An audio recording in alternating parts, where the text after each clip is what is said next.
Dutch Chris Moyer with you here. Today, we're going to be going over the Evolutionary Gunfighter course that is my most popular course. We're going to go through some of the machinations we do during that course, and hopefully it'll keep your interest for at least an hour. Just like before, additional sight picture. Make sure our target has been dispatched properly. Put that dot right where you need to be. Trust yourself to do what you need to do. Get a good cadence in and smoke that target. And he's got the good news that we can go on to other things.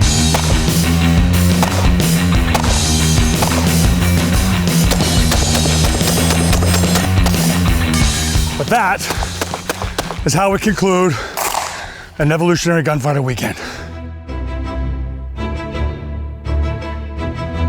Shooters of America need to train more often, practice, store ammunition, keep emergency supplies, stay ready for what may be the upcoming fight.